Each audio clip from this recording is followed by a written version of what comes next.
जब मोक्ष प्राप्ति की बात आती है तो दो रास्ते होते हैं। एक है क्रमिक पथ, जो एक पारंपरिक चरण दर चरण पथ है, और दूसरा है आक्रम पथ, जो एक चरण रहित पथ है। यहाँ विवरण है। क्रमिक मार्ग में व्यक्ति को व्यवहारिक जीवन और भौतिक संपत्ति का त्याग करना पड़ता है, परंतु कलयुग में मन, वाणी और कर्म में एकता नहीं है, जिसके कारण संयम रखना कठिन है। तो दोस्तों, स्वागत करता हूं आप सभी का हमारे इस नई वीडियो में। अगर आपने अभी तक हमारे चैनल को सब्सक्राइब नहीं किया है तो कर लें, ताकि आपको हमारी आने वाली वीडियो की नोटिफिकेशन मिलती रहे। हिंदू धर्म में पाप से मुक्ति पाने के लिए प्रायश्चित करना आवश्यक माना जाता है। प्रायश्चित का अर्थ है अपने पापों के लिए पश्चाताप करना और उन्हें सुधारने के लिए प्रयास करना। प्रायश्चित के कई तरीके हो सकते हैं, जैसे कि दान करना, उपवास करना या धार्मिक अनुष्ठान करना। पाप से बचने के लिए वैसे तो कोई नियम नहीं है, लेकिन अगर आप पाप करते क्यों हो, अगर आप पाप से डर लगता है, फिर भी मेरे दिमाग के अनुसार कुछ उपाय बता रहा हूँ जिससे आपको पाप से प्रायश्चित मिल सकता है। जैसे कि गंगा में जाकर स्नान करना, गरीबों को दान करना, खुद दान पुण्य करना, चींटियों को दाना देना, पक्षियों को दाना देना, अपने माता पिता की खूब सेवा करना, अपने घर में पत्नी से विनम्रता से बात करना। गीता में कहा गया है कि किए गए कार्य के प्रति आसक्त न होकर, अर्थात कार्य फल की इच्छा को त्याग कर कर्म करने से आप उस कार्य में प्रति होने वाले हैं पाप या पुण्य से मुक्त रहेंगे। कोई भी कार्य ऐसा ना करें जो आपको अपने लिए पसंद ना हो। ऐसा कार्य ना करें जिसके करने से भय, लज्जा, शंका उत्पन्न हो। यह दुनिया की पापतमाओं की है। कोई बड़ा पापी, कोई छोटा पापी, तो कोई सभी पापी हैं। पाप से कोई अछूता नहीं है। पाप की उत्पत्ति होता है शरीर के अभिमान से। मैं स्त्री हूँ, मैं पुरुष हूँ, मैं जवान हूँ, मैं रूपवान हूँ, मैं धनवान हूँ, मैं प्रभावशाली हूँ। अतः पाप को समाप्त करने का मूल मंत्र है आत्मा की स्मृति में शुद्ध और पवित्र आत्मा हूँ, इस शरीर के मालिक हूँ। सबसे बड़ा पाप है काम विकार का, जिसे ही गीता में भगवान ने महाशत्रु कहा है और इसे ज्ञान रूपी तलवार से मारने के लिए कहा है। आज यह सृष्टि की काम विकार पर टिकी है, क्योंकि मनुष्य आत्माओं तपो प्रधान बन गई है। आज हमारे संस्कार ही ऐसे बन रहे हैं। संस्कार का निर्माण कैसे होता है? पहले मन में संकल्प आते ही बुद्धि निर्णय करती है, फिर हाथों व कर्मेंद्रियों के द्वारा जो कर्म होता है वह संस्कार बनता है। जैसे संस्कार बनते हैं, वैसे ही मन में विचार चलते हैं, वह कर्म होते हैं। अतः मन से संस्कार, वह संस्कार के मन से बनता है। हमें इन्हें बदलना है। वो संभव है राजयोग के द्वारा परमात्मा की स्मृति, श्रेष्ठ कर्म व अपने से दृढ़ प्रतिज्ञा करने से।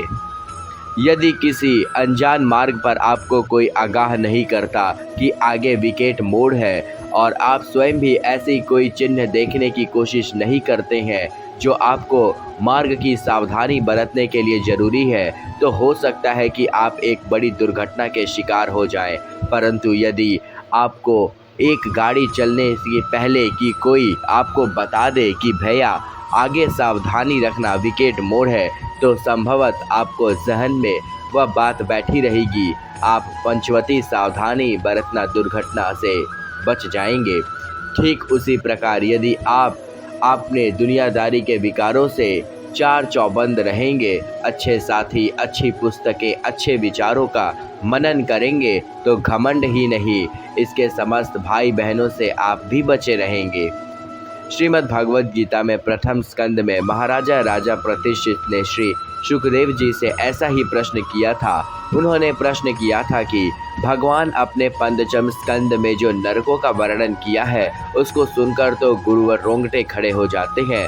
प्रभुवर, मैं आपसे यह पूछ रहा हूँ कि यदि कुछ पाप हमसे अनजाने में हो जाते हैं, जैसे चींटी मर गई, हम लोग श्वास लेते हैं, अपने जीवन श्वास के माध्यम से मर जाते हैं, भोजन बनाते हैं समय लकड़ी जलाते हैं, उस लकड़ी में भी कितने जीव मारे जाते हैं, और ऐसे कई पाप हैं जो अनजाने में हो जाते हैं, तो उस पाप से मुक्ति का उपाय क्या है, यह हमें अवश्य बताएं। आचार्य शुकदेव जी ने कहा, राजन, ऐसे पाप से मुक्ति के लिए रोज प्रतिदिन 5 प्रकार के यज्ञ करने चाहिए। महाराज प्रतिशिष्ट ने कहा, भगवान, एक यज्ञ यदि अभी करना पड़ता तो सोचना पड़ता है, अब 5 यज्ञ रोज कर रहे हैं। यहाँ पर आचार्य शुकदेव जी ने सभी मानव के कल्याणार्थ कितने सुंदर बता रहे हैं। बोले, राजन, पहले यज्ञ है, जब घर में रोटी बने तो पहली रोटी गऊ ग्रास के लिए निकाल देना चाहिए। दूसरा यज्ञ, राजन, चींटी को 10-5 ग्राम आटा रोज वृक्षों के जड़ों के पास डालना चाहिए। तीसरा यज्ञ, पक्षियों को अन्न रोज डालना चाहिए।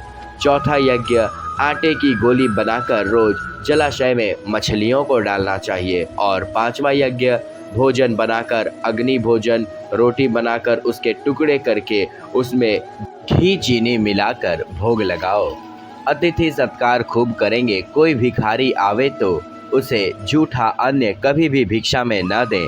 राजन, ऐसा करने से अनजाने में किए हुए पाप से मुक्ति मिल जाती है, हमें उसका दोष नहीं लगता है, उन पापों का फल हमें नहीं भोगना पड़ता। राजन ने पुनः पूछ लिया, भगवान, यदि गृहस्थ में रहकर ऐसे यज्ञ न हो पावे और कोई उपाय हो सकता है क्या? तब यहाँ पर श्री सुखदेव जी ने कहा, नरक से मुक्ति पाने के लिए हम प्रायश्चित करें। कोई व्यास तपस्या के द्वारा प्रायश्चित करता है, कोई ब्रह्मचर्य के पालन के लिए प्रायश्चित करता है, कोई व्यक्ति यम नियम आसन के द्वारा प्रायश्चित करता है।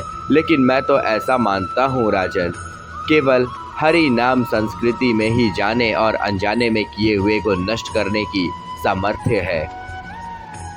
गलतियां हम सभी करते हैं, छोटी छोटी गलतियां करते हैं और बड़े से बड़ी गलतियां हो जाया करती हैं।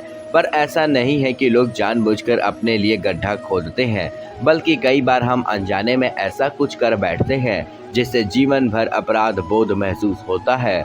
सभी धर्मों में पाप पुण्य का महत्व है। किसी के द्वारा किए गए सही और गलत कामों के पाप पुण्य में बांटा जाता है। अनजाने में की गई गलतियों की सजा भले न मिल, उसे परिणाम जरूर भुगतने पड़ते हैं। इसलिए हर धर्म में गलती होने पर उसके पश्चाताप के तरीके को सुझाया गया है। भगवत गीता में है जवाब। सुखदेव महाराज कली में मुनि देववास के पुत्र थे। सुखदेव बचपन में ही ज्ञान प्राप्ति के लिए वन में चले गए थे। सुखदेव जी ने व्यास में महाभारत पढ़ा था और उसे देवताओं को सुनाया था। कहते हैं कि अनजाने में हुए पाप पर प्रायश्चित के लिए सालों पहले महाराज परीक्षित ने भी सवाल किया था, जिसे श्रीमद् भगवत गीता के 5वें स्कंद में दर्ज किया गया था। महाराज परीक्षित ने सुखदेव से सवाल किया था कि यदि हम अनजाने में कोई पाप करते हैं तो उसका प्रायश्चित कैसे किया जाए।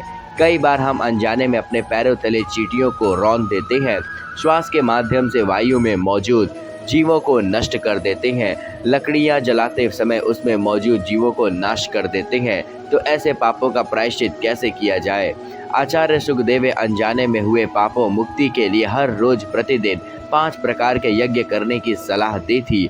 ये 5 यज्ञ मनुष्य को अनजाने में किए गए बुरे कृत्यों में बोझ राहत दिलाते हैं। पहला यज्ञ आचार्य सुखदेव ने अनजाने में कई पाप कर देते हैं। जब भी रोटी बने उसमें पहला गऊ को प्रास निकाल देना चाहिए। और तीसरा उन्होंने कहा था, जब भी मौका मिले व्यक्ति को अपनी गलतियों का एहसास होने के साथ साथ उसके दोषों से बचने का एक मौका मिलता है। और चौथा उन्होंने कहा था, आटे की गोली बनाकर रोज मछलियों को खिलाना चाहिए। और 5वां उन्होंने कहा था, रोटी बनाकर उसके टुकड़े करके घी में और उसमें चीनी डालकर अग्नि को भोग लगाना चाहिए।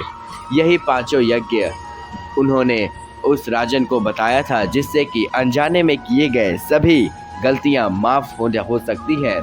इस कथा को श्रीमद् भगवत गीता में भी दर्ज किया गया है। तो दोस्तों, उम्मीद करता हूँ कि आज की वीडियो से आपको समझ में आ गया होगा कि हम अनजाने में किए गए पापों से छुटकारा कैसे पा सकते हैं। और आपको अगर भगवान श्री कृष्ण द्वारा दी गई ज्ञान को पढ़कर अच्छा लगा तो हमें सब्सक्राइब जरूर करें। तो दोस्तों, आशा करता हूँ कि आज की वीडियो से आपको ज़रूर कुछ नया सीखने को मिला होगा। तो दोस्तों मिलते हैं एक और नई वीडियो के साथ, एक और नए जोश के साथ। तब तक के लिए धन्यवाद। और अगर आपने अभी तक इस चैनल को सब्सक्राइब नहीं किया है तो कर लें, ताकि आपको हमारी आने वाली वीडियो की नोटिफिकेशन मिलती रहे।